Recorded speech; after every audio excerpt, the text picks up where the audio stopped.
Okay,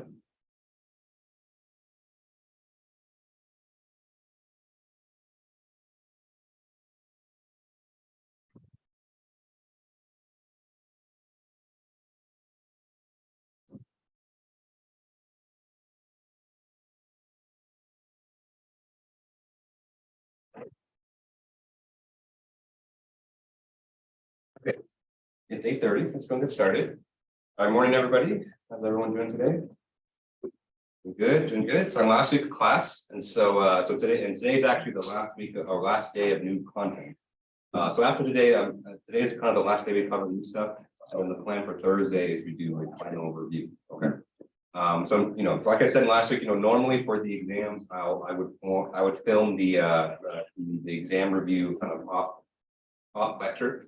But this time, just because I know you guys are really busy, so it's tough to kind of find time during this time to watch an additional video on top of the lectures. So I want to do the midterm review during our final review during the lecture on Thursday, just so that you have it, and of course it'll be recorded, so you can go back and refer to it as studying. Okay. Remember, the final exam is going to be next Thursday. It's going to be in here. Okay.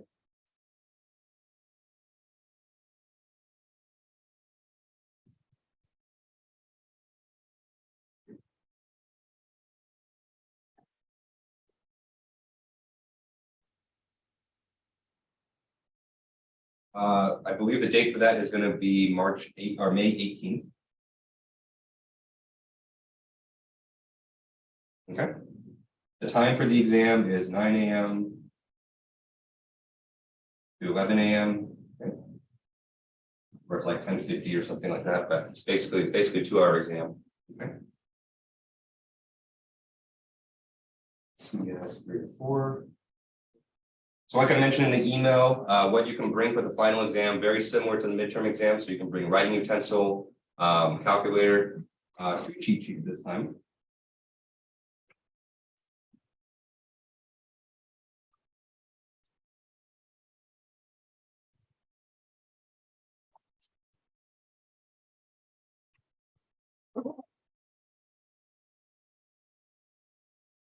Okay.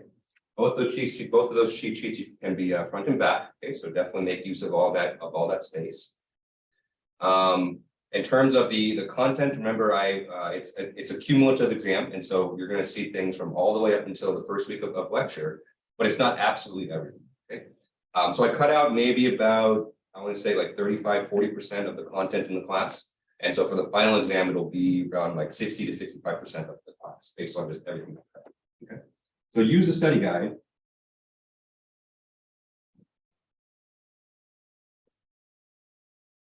Okay. Right, use the study guide so you don't have to study absolutely everything. So you want to make your time as efficient as possible when you're studying for a big exam. Okay.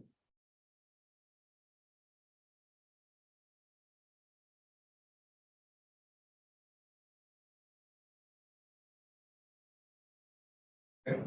So the way I recommend studying is to use the study guide. The study guide is broken down into kind of the bigger topics that we've gone over in the class, and then based on those topics, I would gather those lecture notes. Okay, so remember, all the lecture notes are posted online. Start with those lecture notes. Maybe rewatch some of those lectures if you need to, and then kind of use that as a guide to help you study. Okay, and then of course do the homework problems, do the practice final. All that's good. But definitely start with the study guide so you're not studying something that's not going to be on the exam. Okay.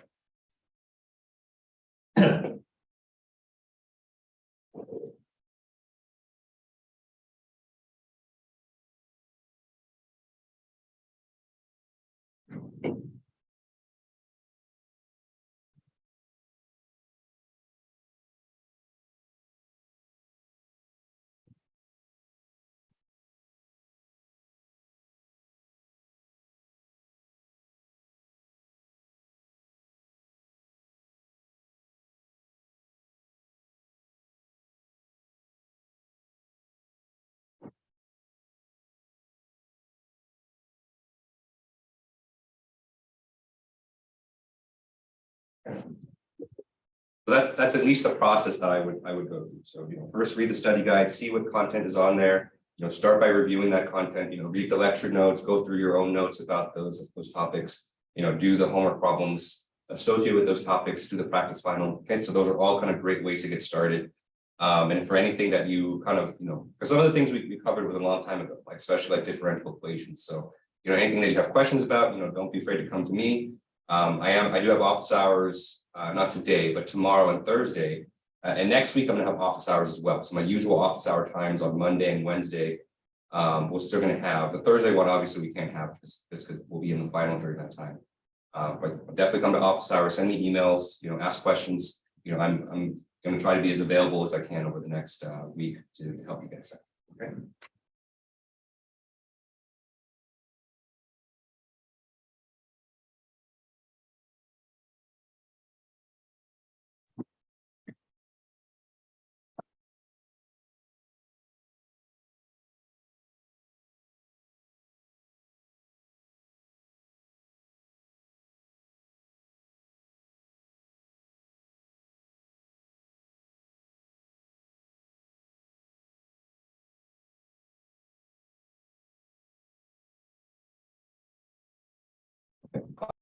Be longer than content, but make as much use of me as you can, because that's going to be the that's what's going to help you guys the most. Okay.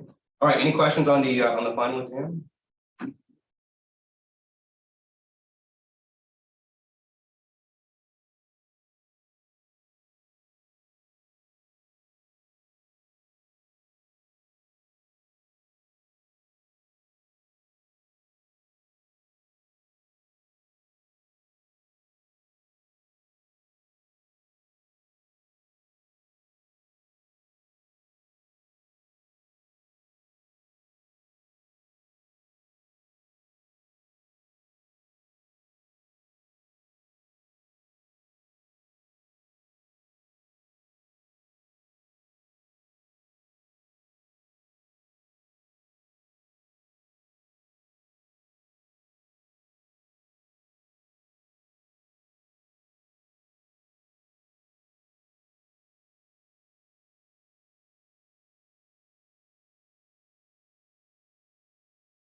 Sorry about that. Can everyone hear me on Zoom?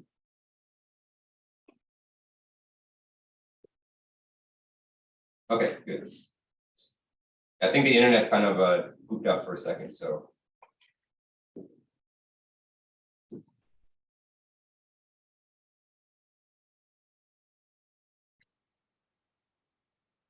Okay, all right, I think we're back. Okay, all right, so let's pick up where we left off on Thursday. So we were talking about testing hypothesis testing.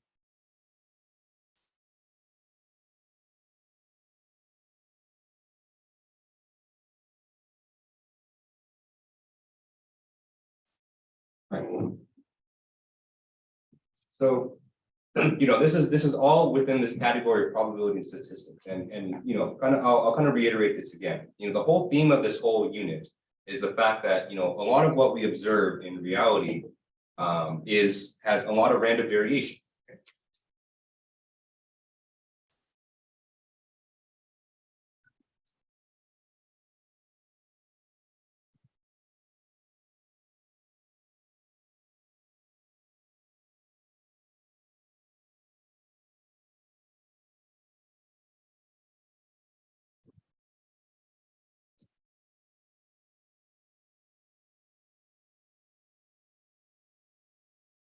Okay. And those are due to factors that are beyond our control. Okay. You could spend an entire day setting up the most controlled experiment ever. Okay.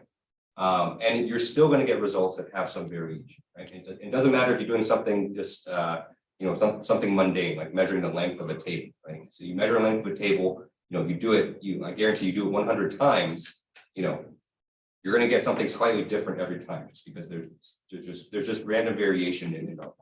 Okay. And so the idea with hypothesis testing is to kind of bring this idea into our experiments, right? So the fact that we can't control everything, the fact that we are going to have random variations, means that we need to account for that in our experiments.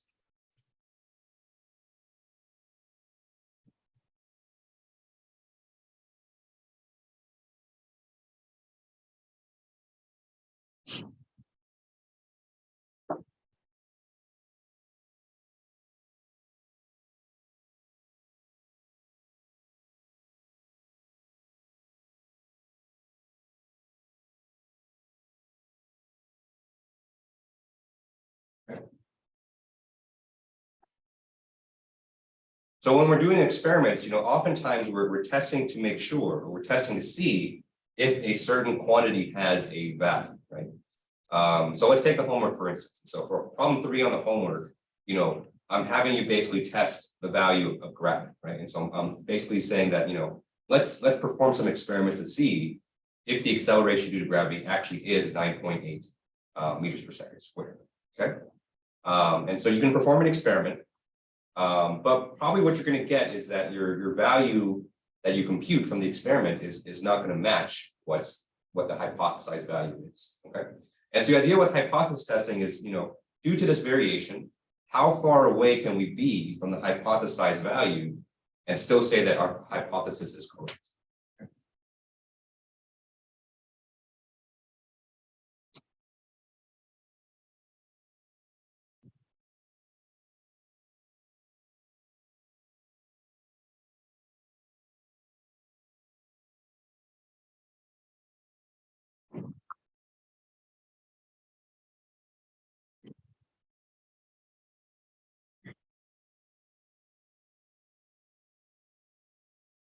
All right, so I want to do 2 more examples today, just so you can kind of see the process. And so if you remember from last Thursday, there's kind of a very systematic process that we go through to test for these things. Okay. So let's start with an example that was kind of very similar to the one we did last time. And so let's just take a generic random variable. Okay. So let's hypothesize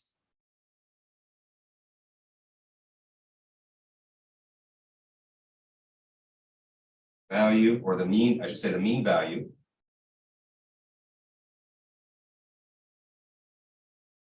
of random variable x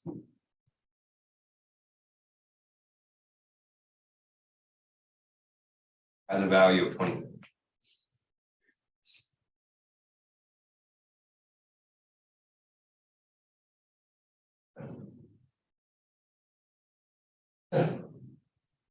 And so if we were to perform an experiment to see if this was actually true, how far away can we be from 24 in order to still say that this is true? Okay. And so remember, we had kind of a six step process from last time. So let's go through that today. Okay. But the difference for this example here is we're going to do a 2-sided alternative as opposed to just a left or right side. So this is a little bit different than the ones we did last. Okay. So step 1 of our process. So first, we're going to formulate our hypothesis.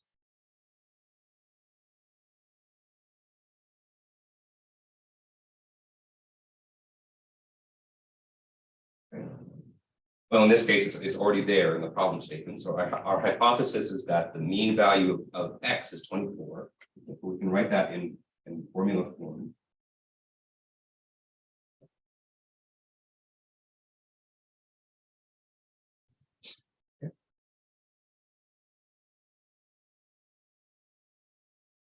All right, so step 1 is pretty straightforward. Most of the time, your hypothesis, at least for this class, is going to be pretty straightforward because usually it's going to be given to you in the problem statement. But just know that if you're going to be applying this process in practice, and so if you're applying this for one of your lab classes, that the hypothesis usually takes a bit more work, a bit more research. Okay. Okay.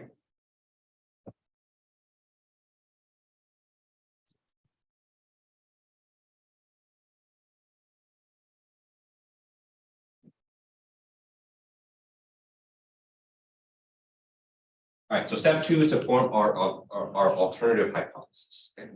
And so in other words, the alternative hypothesis, if you remember, those are the conditions on which we will reject our hypothesis. Okay.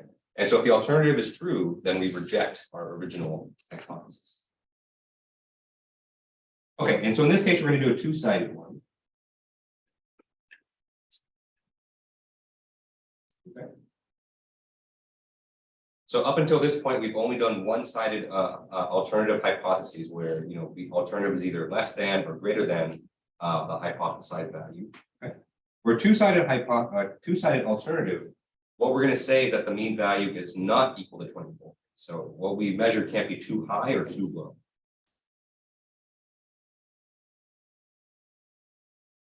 This is what the alternative hypothesis or the 2-sided alternative looks like. Okay, so x bar does not equal 1.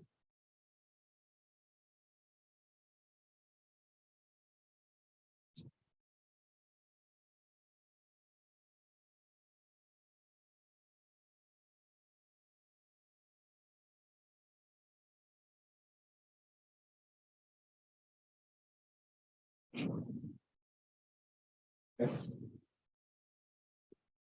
So last week, we were okay with one side being overshot, right? And so, we were either okay with our measured value being too high, or we were okay with our measured value being too low. Okay, so that was the one-sided hypothesis. For a two-sided hypothesis, we're saying it can't be too high or too low. Okay, so we really want to be close to the hypothesized value.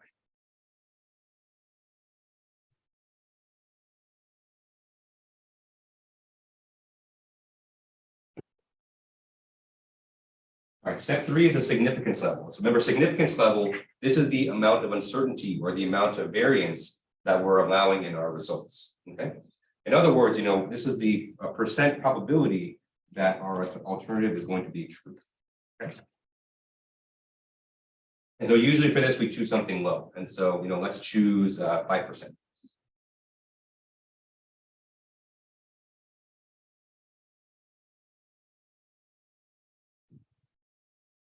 Right, so remember the symbol that we used for significance level was alpha, and so we're going to choose alpha is equal to 0.05.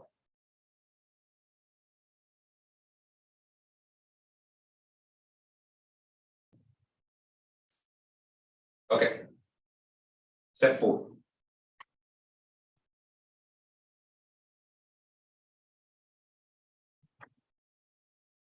Step 4, now we're going to basically use our cumulative distribution function to basically compute the upper and lower bounds. Okay. So this may be a kind of a combination of steps 4 through 5. Okay.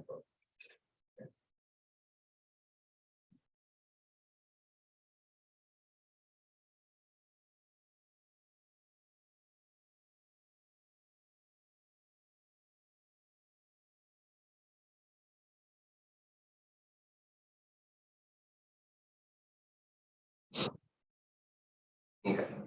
So remember, there are 2 distribution functions that we had. So we had table 8.8. This is for a normal random variable. Okay. This is when we know the variance beforehand.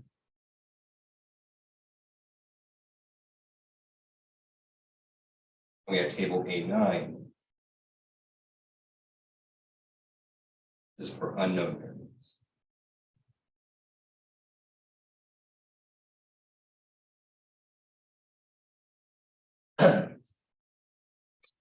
For this particular problem, so this is a continuation from the problem that we did last Thursday. So this is a case where we know the variance, and so we're going to use table 8.8.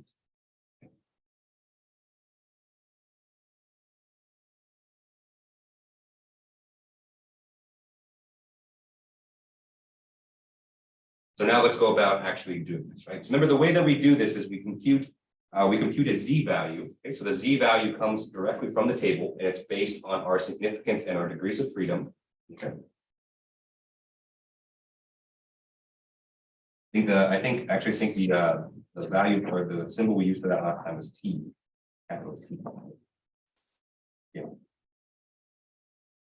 Let's compute t value from table.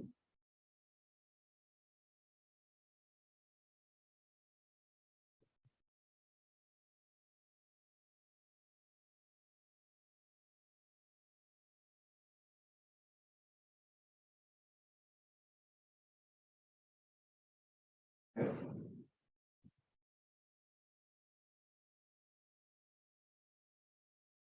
So normally what we do is that we say, we would make a statement like this: the probability that the mean value of x is less than 24. Okay. This is equal to alpha. Okay. So remember, what we're saying with this is that maybe what we measure for x bar, if that's less than or equal to 24, then we give this a certain percent chance. So this is basically the same thing as our left-sided test.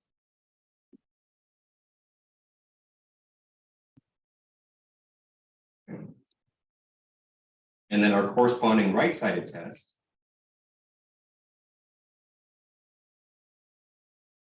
Okay.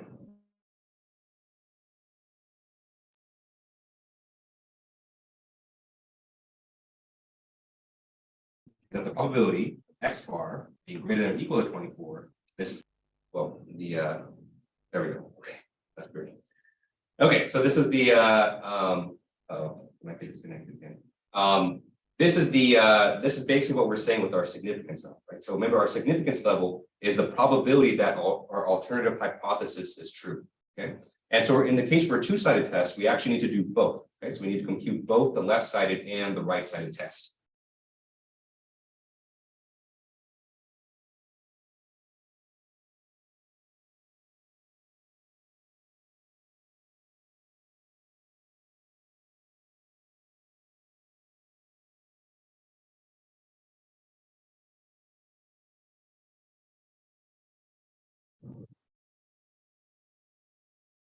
Sorry about that.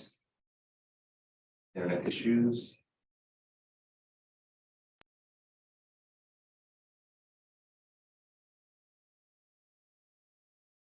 There we go.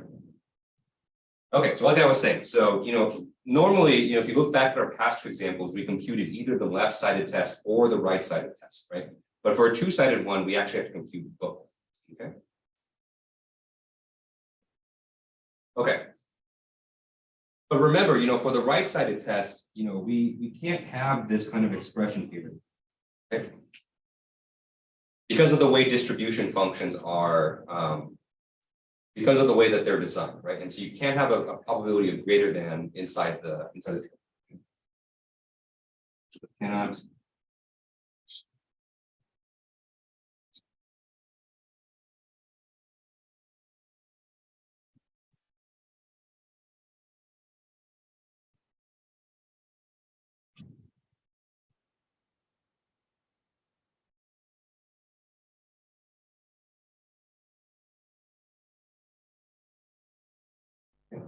Because the way distribution functions are defined, if you think back to our discussion of random variables, right? Distribution functions are always defined with a less than or equal to sign inside the probability. Okay?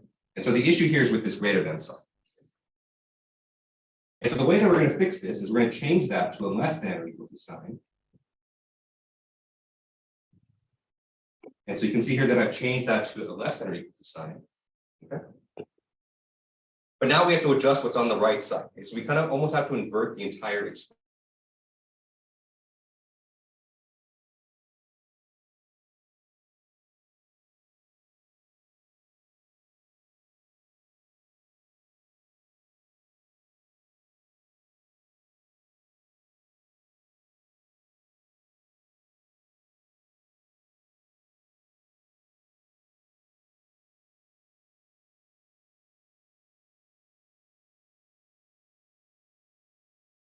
This probability, which is, there we go. Yeah, there we go, is 1 minus.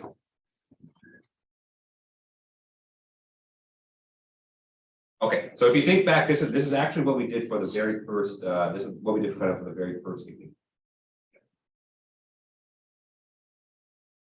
Okay. And so what we can do from here is that for each of these,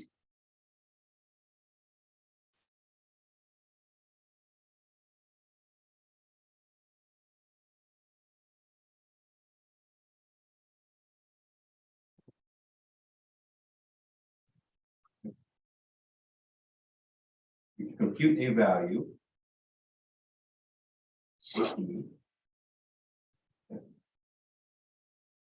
then use this to compute bound for x.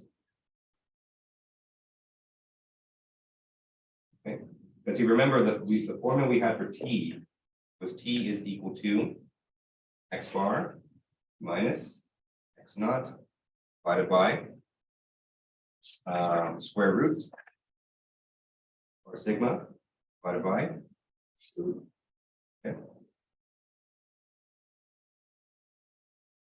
For this x naught here, remember this is our hypothesized value.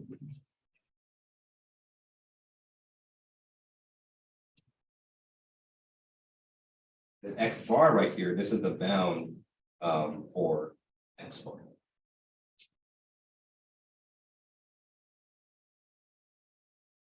Okay. Sigma here is the standard deviation.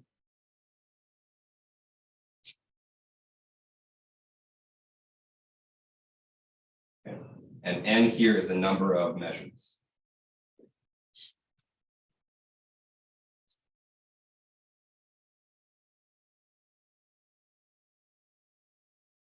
Okay.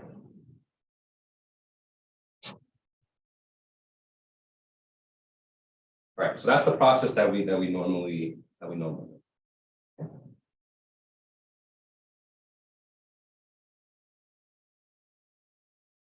All right, any questions on this so far? Okay.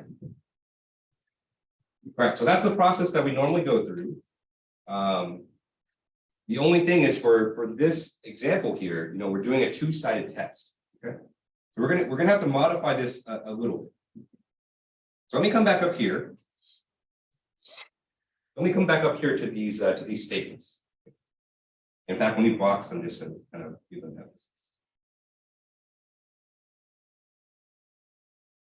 Okay. So remember, for the two-sided test, we're doing both the left-sided and the right-sided alternative. Okay. And these are the expressions that we're going to use. So the probability for the left-sided test that the x bar is less than or equal to 24. Okay, that's equal to alpha. Okay. And for the right-sided test, we're going to use the probability that x is less than or equal to 24, same as before, but we're going to set that equal to 1 minus alpha. Okay. So one way that you can think about this is that we're assigning basically our significance level or probability on both sides of the hypothesized value. Okay. But if we set it up like this, it's almost like we're assigning double the significance or double the uncertainty as a normal problem. Okay.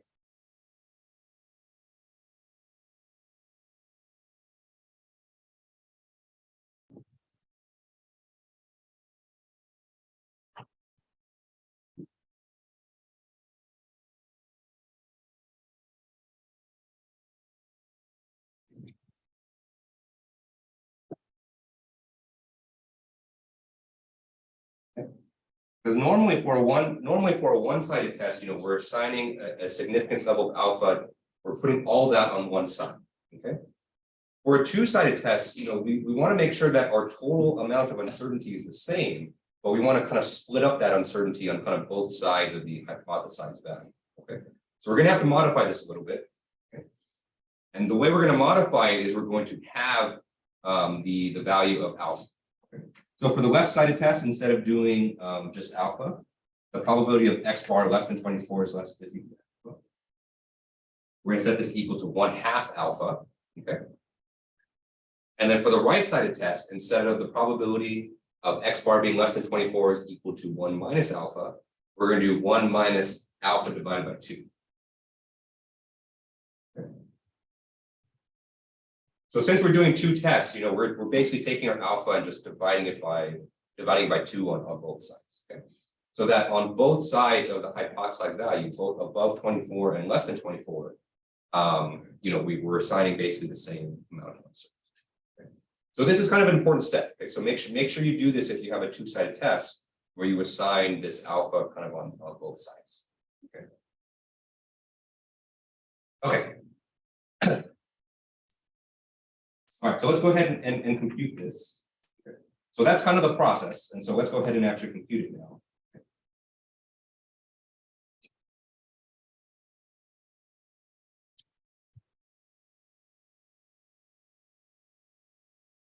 Okay, so for the left-sided test, we have probability of x bar, which is less than 24, is equal to 1/2 of 0.05 to 0.025. Okay.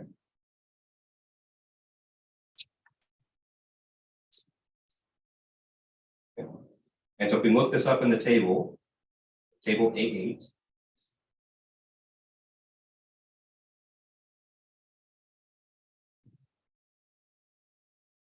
And what is our degrees of freedom for this one? Our degrees of freedom is 9.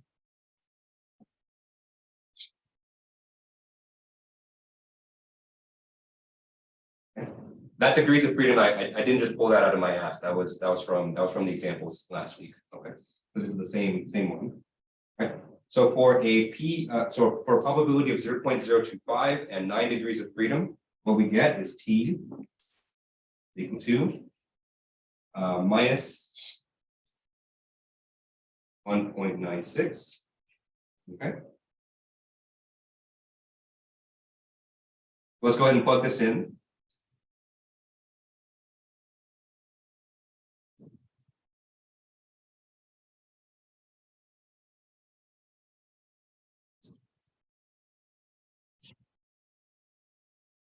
Okay. So let's go ahead and plug it into this to this equation here that I have at the top of the screen. Okay. And so we know everything in this equation here except for x bar. And so we have minus 1.6 equal to x bar minus the hypothesized value. The hypothesized value is 24. Okay. The standard deviation for this one, standard deviation was 3. And the number of samples that we had, or the number of measurements, was 10. Okay.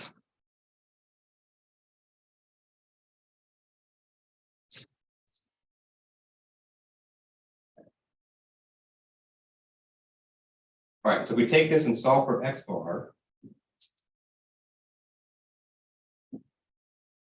okay.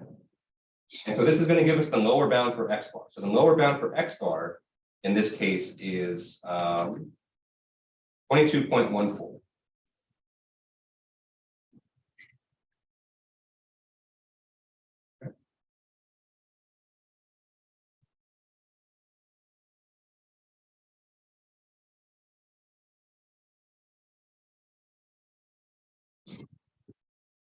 Okay, so now let's do the right-sided test. And so for the right-sided test, we have this statement: probability of x bar, which is less than or equal to 24, is equal to 1 minus alpha over 2, which is equal to 0.975. Okay.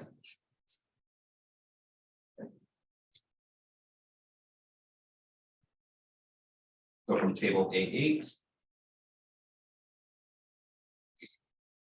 and 9 degrees of freedom.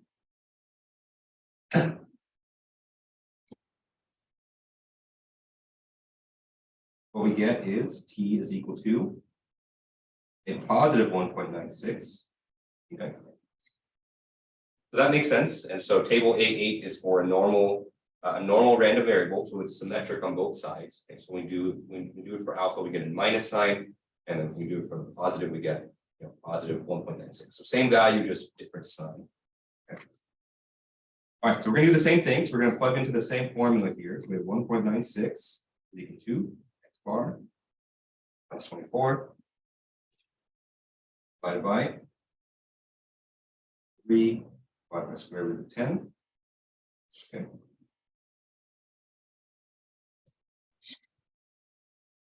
Okay.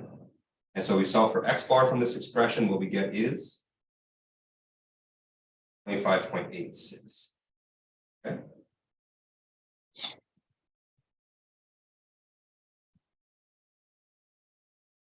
Right.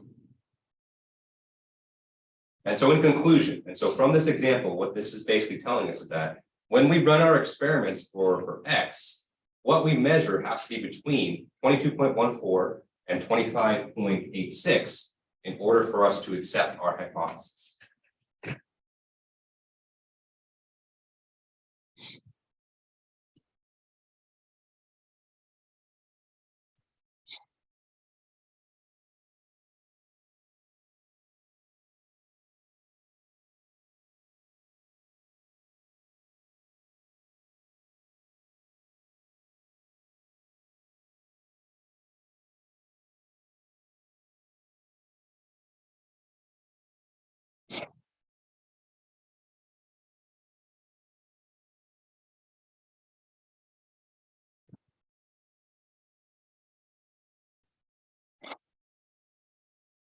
Okay.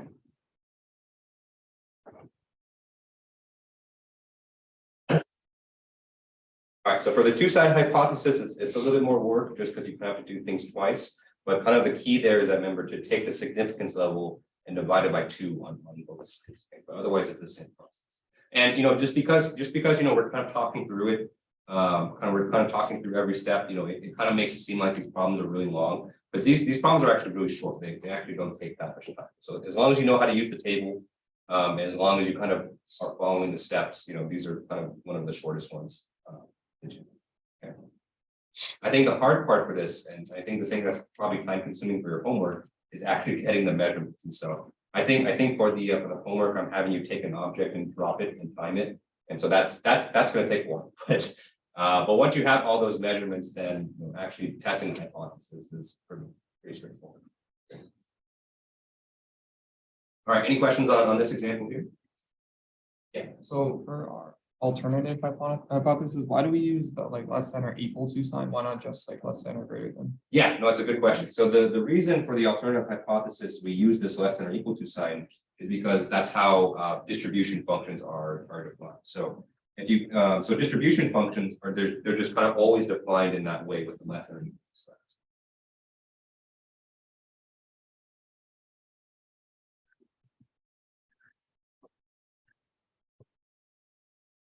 Right, so distribution functions kind of have this, this form, right? So on the axis here we have x.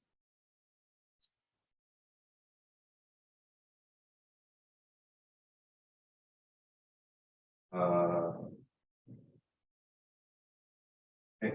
And on the vertical axis we have x, the probability that x is less than some x bar. Okay.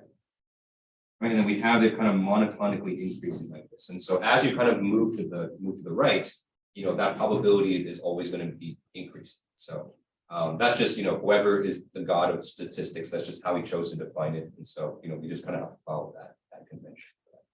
Okay. Because technically, I don't know, if x were 24, then it would be both less than or equal to 24 and greater than and equal to, right? So didn't it satisfy the hypothesis and alternative at the same time? Yeah. So the less than or equal to, you're right. And so in that case, if it's exactly equal to 24, it would kind of satisfy both. And so I was a little bit sloppy in this example. Technically would do less instead of less than. Oh. But and so you would pick one to be less than and the other one to be greater than. So yeah, I was a little bit sloppy here just because I was just kind of going a little bit fast. But yeah, normally you would define it so you can't have a contradiction like that. Yeah. All right, any other questions on this example here? Okay. Let's do one more example for hypothesis testing, just so you can kind of see the whole process from start to finish. This one will be a little bit more practical, just because there's not that much to talk about with linear regression. And I think you guys may have done linear regression before, but I want to make sure you guys get this this process. Okay. And so let's say that we're performing experiments on some structural ropes. Okay.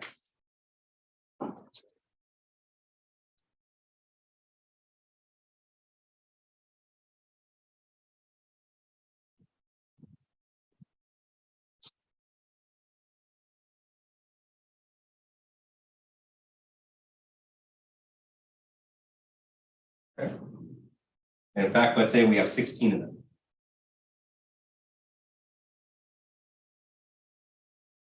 Okay. So that tells us how many measurements we're going to have. We're going to have 16 measurements. Okay. Okay, so let's say we perform the experiments already.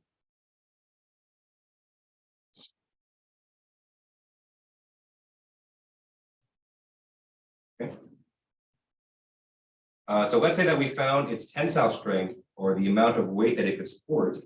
We measured it to have a mean of 4,480 kilograms.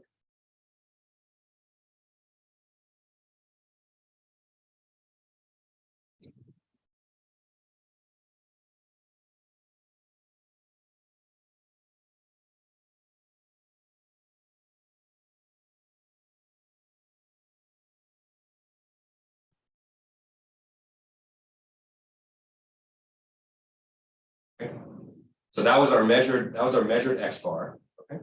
And let's say that we have a standard deviation measured of 115 kilograms. Okay. Okay. That last point is key because that's going to tell us that we're going to use table A9 for this example. Okay. Okay. So that's what we measured. On the flip side, let's assume that the manufacturer that we bought these ropes from said that they should have a tensile strength of 4,500 kilograms.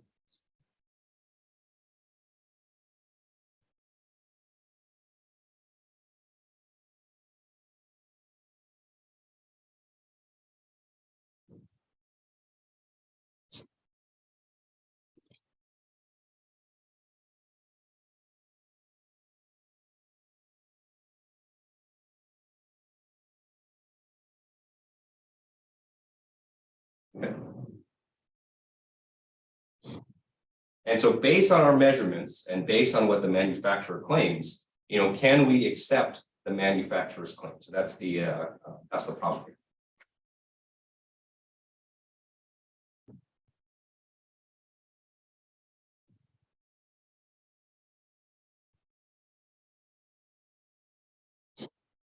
Because clearly, what we measured was less than 4,500.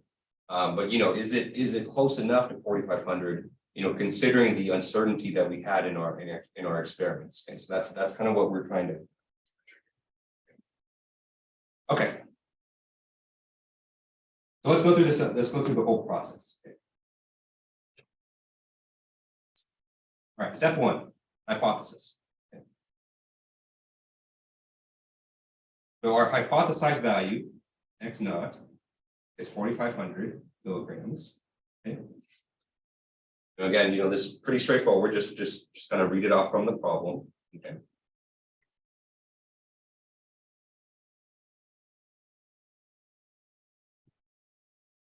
Okay. All right. So now let's form our alternative hypothesis. And so this is a little bit of a slightly different case because we've already taken the measurements. So we haven't. This is not an analysis we're doing before the experiment. We already have the measurement. Okay. And in this case, our measurement is actually less than the hypothesized value. And so because of that, let's go ahead and choose a left-sided alternative.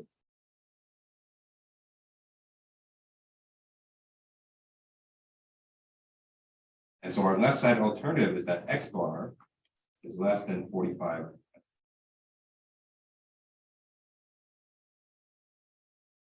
So this is based on what we measured earlier.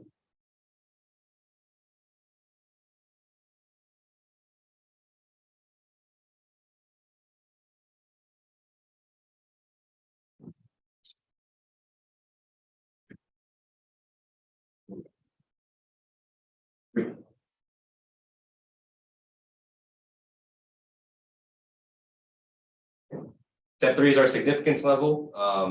And so, if I give you a problem like this on the exam, you may have seen this already on the practice final. I'm just going to give you the significance level. This is not something you have to make up. Okay. So for this, let's choose 5%. Okay. So we're going to choose an alpha value of 0.05. Okay.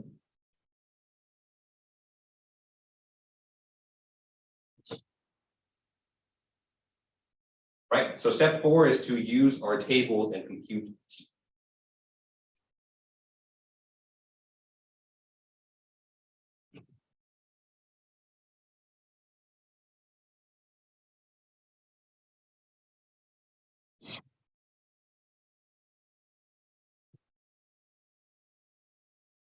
Okay. Right. So for this example, we actually are using table A9, right? So that's different than table A8.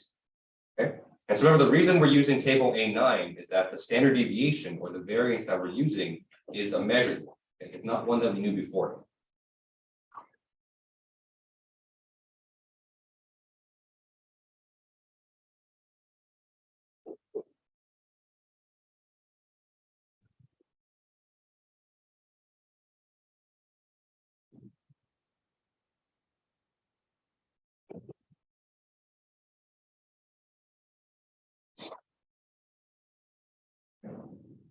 If we knew the standard deviation beforehand, we would use table A8. But since we didn't know that beforehand, we're using table A9. Okay. For most cases, practically speaking, you're going to use table A9 just because the times where the variance beforehand is quite rare. Okay. So let's go ahead and set up our statement. So our alternative statement for a left-sided alternative states that the probability that X bar is less than 4,500 is equal to alpha. Okay.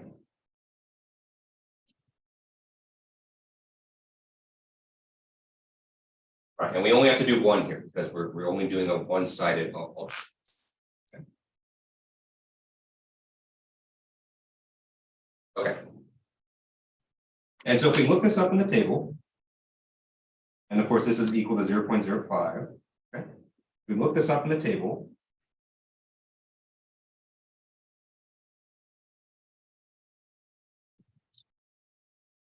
Okay. And of course, in this case, we have 15 degrees of freedom. Okay. Remember, the degrees of freedom is always the number of measurements or the number of experiments that you have minus 1. Okay. So since we had 16 measurements, we're going to have 15 degrees of freedom. And so if you look this up in the table, you're going to notice that there's an issue, right? So table A9 is defined a little bit differently than A8. Okay.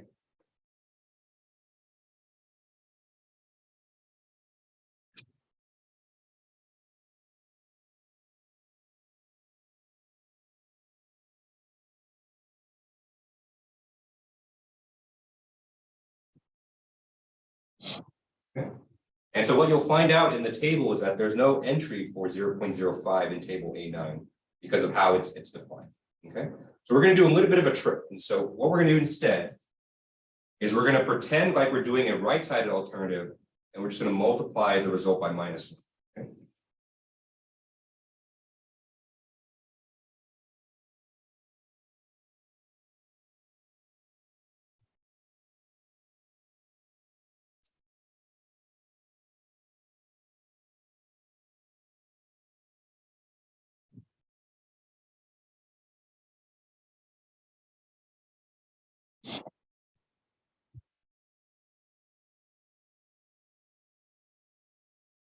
Okay.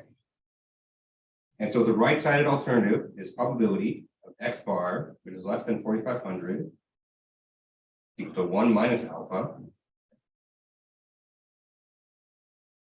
And so that's equal to 0.95. Okay, so that's the right-sided alternative. And so if we look this up in the table, and luckily 0.95 is in the table, it's in table A9.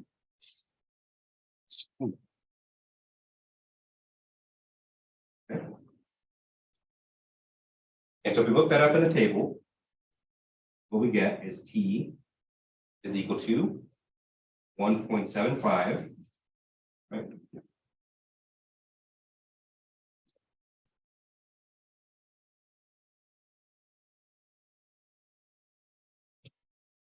But we're not doing a right-sided alternative here, and so let's go ahead and multiply by minus 1. Okay.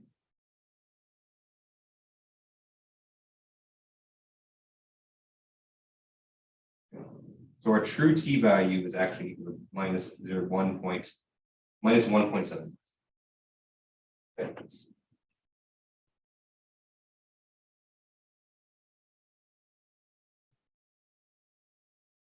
Okay.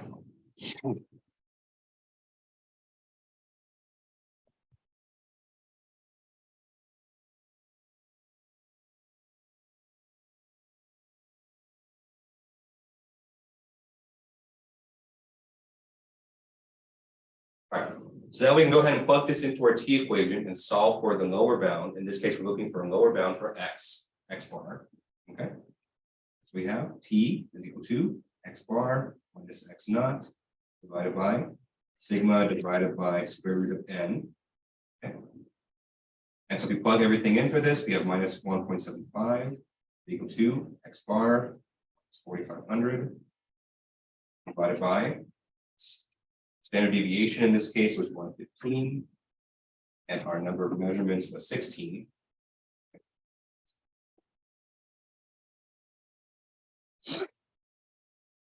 And so we solve for this. We get the lower bound for X bar is 44,449.7. Okay.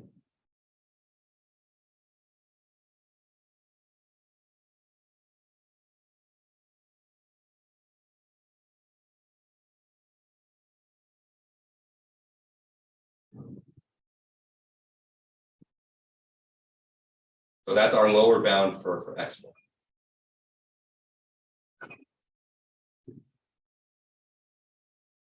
All right, so let's compare this value to what we actually measured. And so what we actually measured, let me go ahead and bring that down here. Go back to the start of the problem. What we actually measured was X bar of 4,482.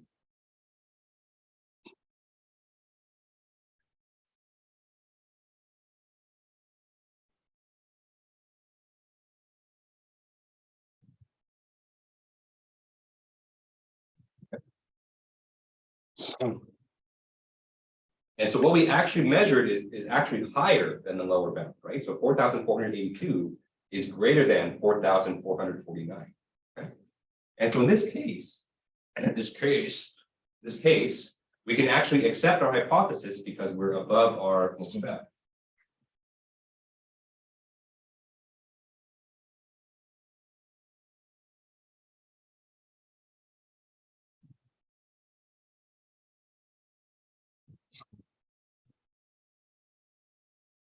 It's been 20 years since I've turned 12 years old and my voice still cracks at it.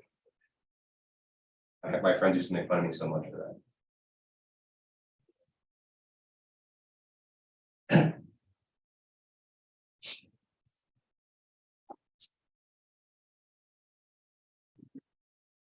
So this is kind of a good, nice story. So I think the first example we did, we rejected a hypothesis, but this time we can actually accept it. Okay? So this is a good example where, even if you measure something that's less than what you hypothesize it to be, a lot of times you can still accept the hypothesis because it's within uncertainty.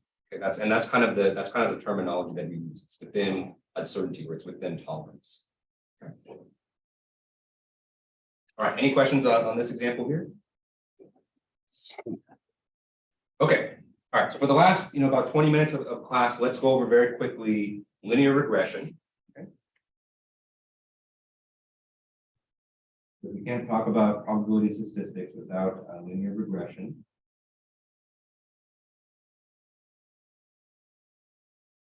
Oh, by the way, so the very last problem on the homework, I believe it's problem 4. I'm having you do linear regression on some YouTube statistics. Okay. So I forgot to update the assignment. So this is kind of the same assignment that I gave 4 years ago. Back then, the dislike button existed on YouTube. Now they took it away for whatever weird, dumb reasons. And so for the homework problem, where I'm asking to do a regression on the dislikes, you can just ignore that part. Okay.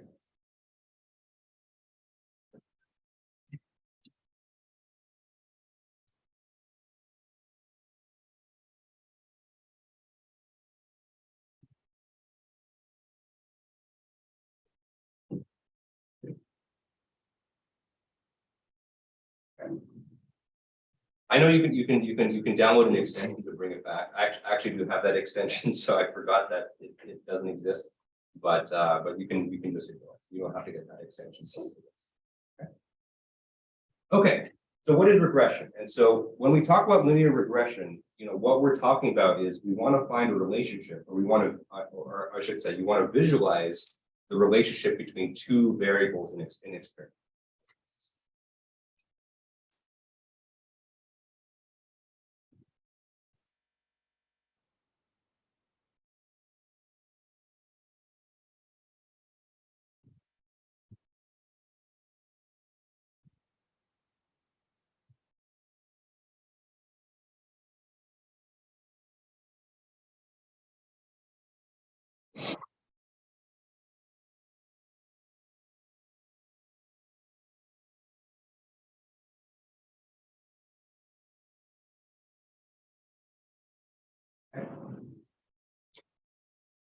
And so, we're no longer just interested in one variable in the experiment. We want to visualize the relationship between two.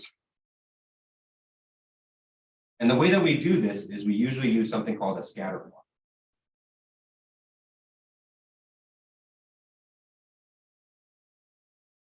And so a scatter plot looks something like this. So we have a typical horizontal and vertical axis. Okay. On the horizontal axis, we're going to plot variable 1.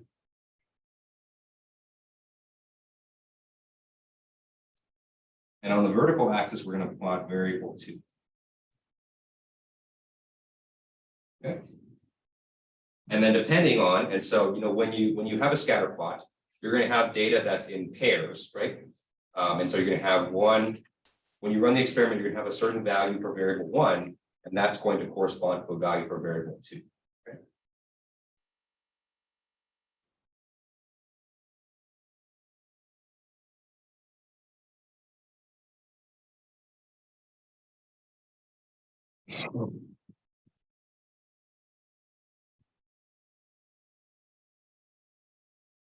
And so the idea with the scatter plot is to kind of view the relationship between these two, right? So if variable one has a certain value, then variable two is going to have a certain value.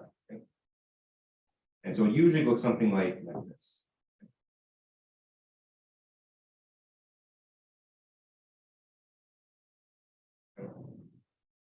So this is pretty random. I kind of just drew dots at random here, but each dot there usually corresponds to one measurement or one experiment. Okay.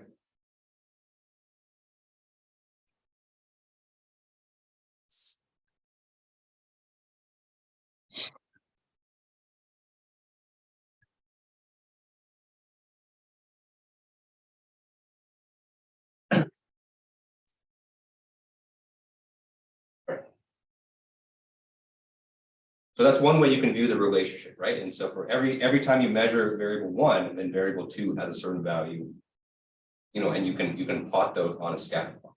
Okay. To better visualize this, what we usually like to do is, we like to plot a trend line. And so a trend line is nothing more than just a line that kind of, goes through the data in such a way that it kind of represents the general trend of the data.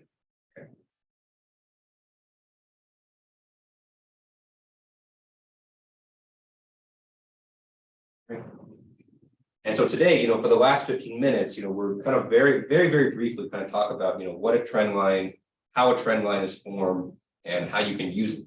Okay. But let me give you an example of one such experiment where you would want to measure kind of the correlation between two variables. Okay. So one example where this is used a lot, or I would say one field where this kind of analysis is used a lot, is in the medical field, right? And so in the medical field, a lot of times we're looking at different relationships between certain indicators and certain health outcomes, right? And so just very simply, so let's do a scatter plot of age. Okay, so person age versus their blood pressure.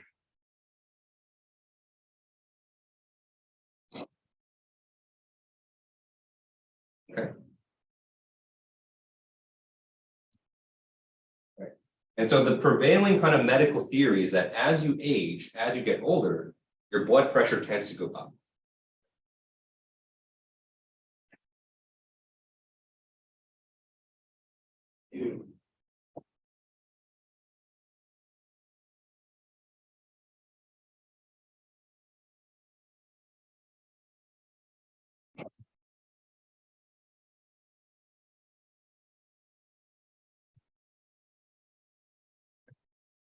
And this is due to a variety of factors. And so one of which is that generally as you get older, your blood vessels tend to get stiffer. And so, as your blood vessels get stiffer, your heart has to work a little bit harder to kind of pump blood through the system, hence leading to increased blood pressure. Okay. And so if you were to plot this, and so let's say if you were to get, let's say, maybe 100 different people of various ages, and to get them to report their age and measure their blood pressure, you may get a plot that looks like this.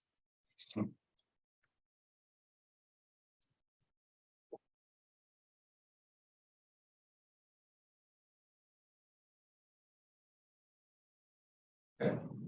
And so you're gonna have a lot of variance, okay, because your blood pressure, not only is it tied to your age, but it's also tied to what you eat, your diet, your level of activity, how much you exercise. Okay. So it's going to look something, maybe so a lot of variance, but generally, over time, you're going to see the data points kind of shift up to the upper right. Okay.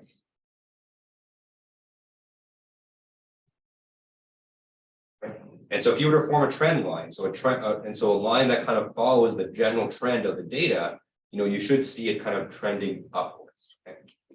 At least that's what you hope. Okay.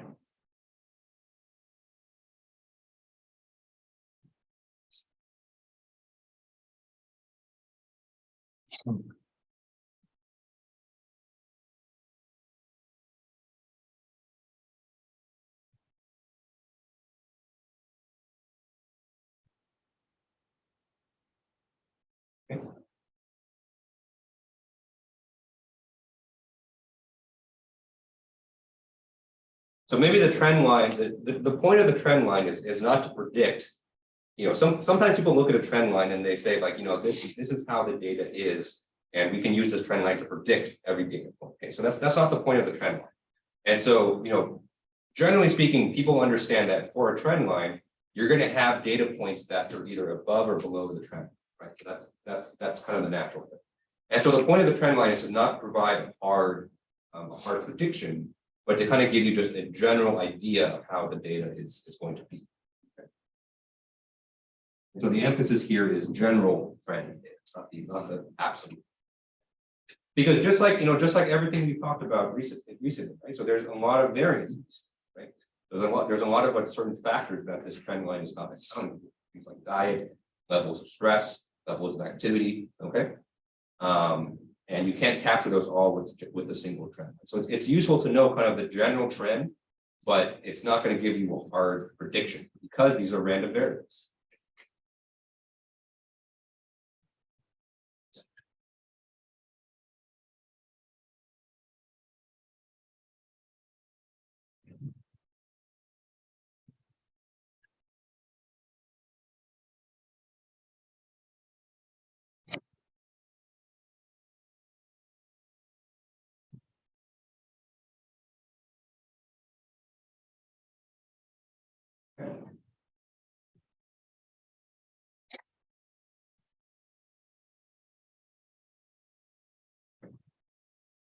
And so to form a trend line, luckily, we have a lot of kind of tools available to us to form a trend line. So, so we don't have time to go over in class today, but I am going to post another handout online. If you don't know already, I think probably most of you have produced a trend line in either Google Sheets or Excel or any kind of spreadsheet program. But I do have a handout online if you've never done it before. Okay. So luckily, we don't really have to understand too much of how a trend line is formed. It's more about how to interpret the trend line and how it's actually what it actually represents. Okay, so we're not going to go over least squares. We're not going to go over the theory behind it. It's kind of more important to know kind of what it represents. All right. Any questions on this so far? Okay. All right. So let's talk about kind of two situations where you would use a trend line. Okay. So there's two different types of analysis where you can do this. And so we have one analysis called regression analysis and another analysis called correlation analysis. So they're very similar. And in fact, a lot of times people kind of get confused between the two, but there is kind of a difference. Let's go over regression analysis first.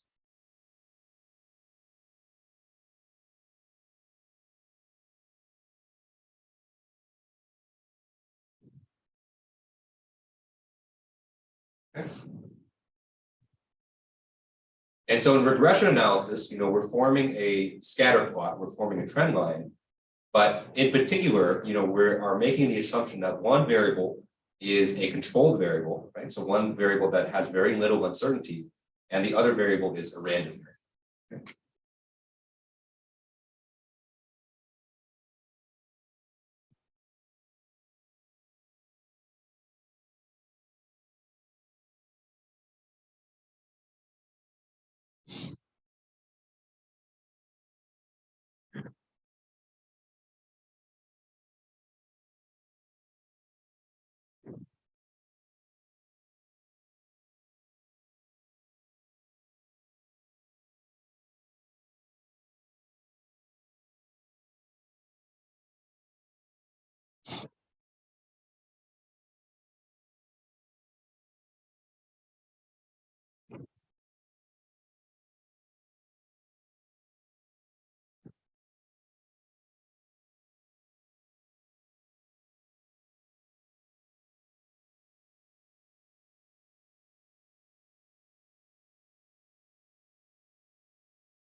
And so the goal of this type of analysis, the goal of regression, is to kind of find out, basically the relationship between these two variables, right? Another way that you can say it is, how does the random variable depend on the control? Okay, so there's kind of lots of different ways that you can kind of say it, but they all kind of relatively say the same. Okay. And so the other type of analysis where you're going to see scatter plots and trend lines is what's called correlation analysis.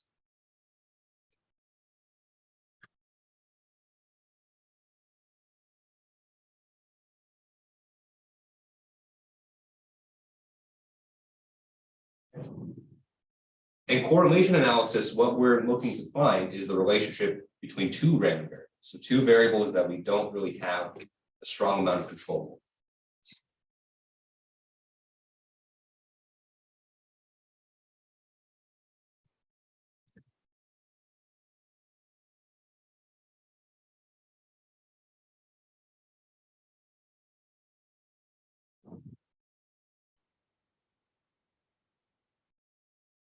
Okay.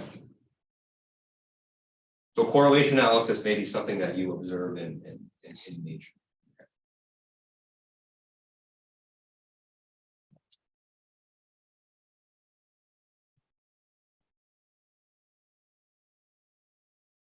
Okay. And so kind of based on these definitions, and you look back at our example up here, do you think our relationship between age and blood pressure is that considered a regression analysis or a correlation analysis? Right, think about how certain we can measure those two things. Okay. So for this example here, I would consider this a regression analysis because one of our variables, age, we know that with pretty much zero uncertainty, right? And so of course, if you want to measure down to the second that someone's born, yes, there's some uncertainty with that. But generally speaking, for age, we usually just measure the amount of years that someone's been alive. And so as long as you know someone's birthday, then you can kind of compute that, with relative ease. And so there's not really that much uncertainty. The blood pressure, on the other hand, that one is kind of the more random variable. That depends a lot on their lifestyle and stuff like that. Okay. So in that example there, we have one variable where we know very well. Okay. Of course, there's randomness in terms of who we measure, but that's kind of another story. But for a particular patient, for a particular person, we know their age really well. Okay? It's their blood pressure that has a lot of random factors. And so I would consider the age versus blood pressure to be a regression analysis versus a correlation analysis. Okay. All right. So the last thing I want to talk about here is how do we know how good a trend line is going to be?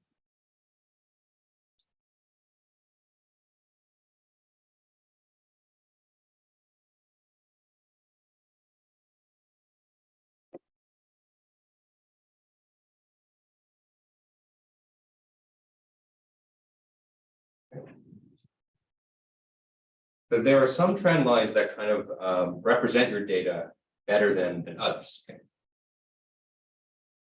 All right, I should say like this. So some data is better represented by a trend line than others. Okay, so it's a little bit of a change, but.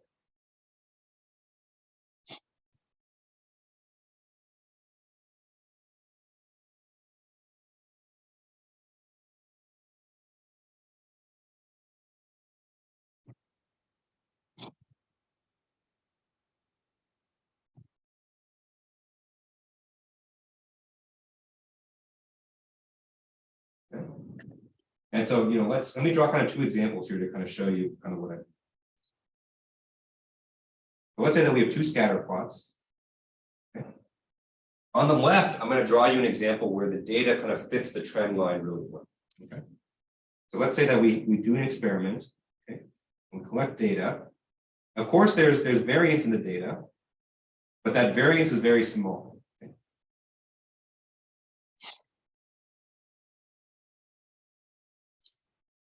And so if we were to draw a trend line through that, right? Of course, we have data points above and below the trend line. That's always going to be the case. But you can see here that the amount of variance is small. So I would say this is a good data matches the trend line very well.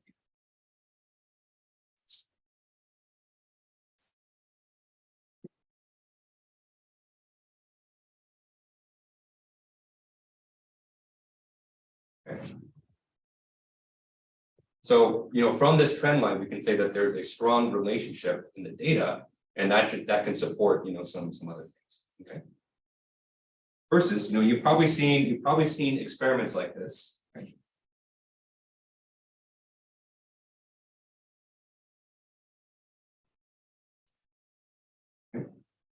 Where the data is just kind of all over the place. Okay.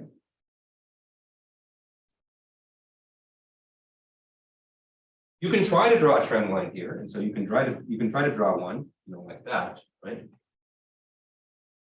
Right. Excel's never going to say no, right? It's always going to do its best to make a trend line. But you can see from the second plot here that the trend line doesn't fit the data well because we have a ton of variance, right? We have data points that are way above the trend line, way below the trend. Okay.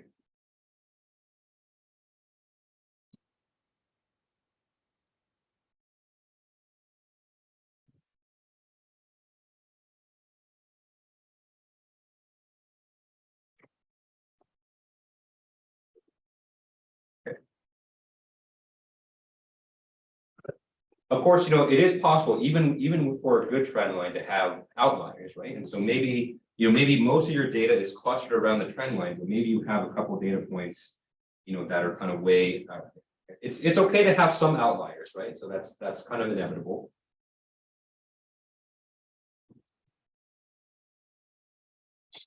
Okay. So that's usually fine. So one or two outliers usually doesn't affect your data. If you have, maybe 25 other measurements that are following the trend line. But generally speaking, for a good trend line, most of the data is going to be clustered around that. Okay.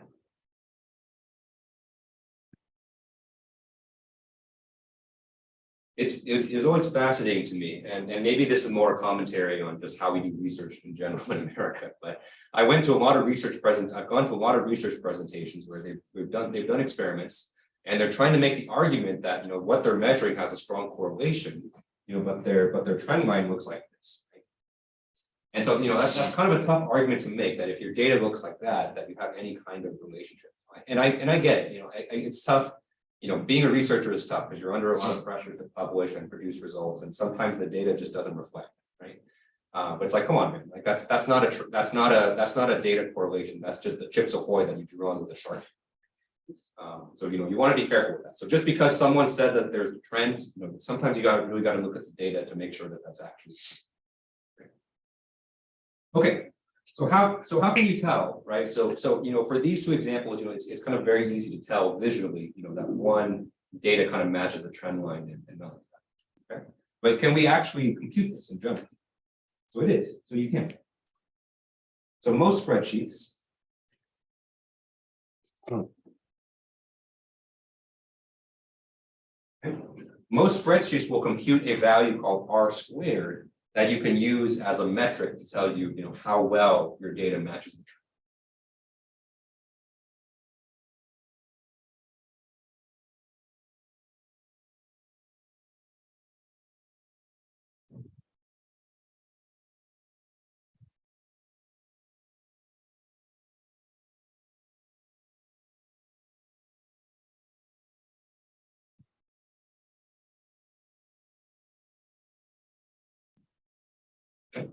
So you've probably seen the R squared before, and probably what you've been taught is that the closer R squared is to 1, then the better your trend line is, right? So if your R squared is like 0.999, that's a good trend. Let's talk about what it actually represents. So R squared is actually a ratio. Okay. It's a ratio of the predicted variation, the trend line,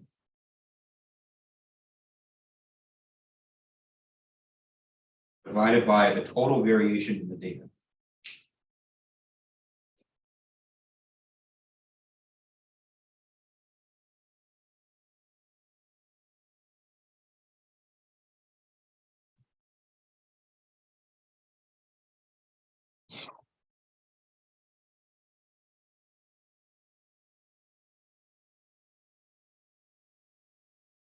All right, so the closer that these two are connected, the closer these two are to each other, R squared is going to be closer to 1. Okay.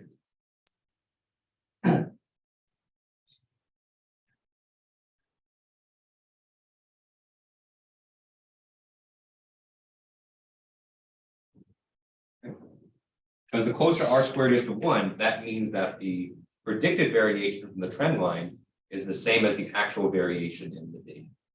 Okay. All right. Any final questions on this before we wrap it up for today? Okay, all right, so that's it. So that's 308. And so that's all I got for content. As remember, Thursday we're going to do a final review, so definitely want to come for that. Okay. So what I'm going to do on Thursday is I'm going to have a study guide, and so if no one has any questions, we're just going to go through the study guide. But actually, what I would prefer to do on Thursday is that if people have questions on kind of what they would like to see from the review, come with your questions, and we'll answer those questions with two examples. Because I want to make it kind of an interactive and as useful to you. If no one has questions, I'll bring the study guide and we'll kind of just go through it systematically and we'll answer questions. All right, so thank you guys for coming today. I hope you guys have a good rest of your day, and I will see you on Thursday.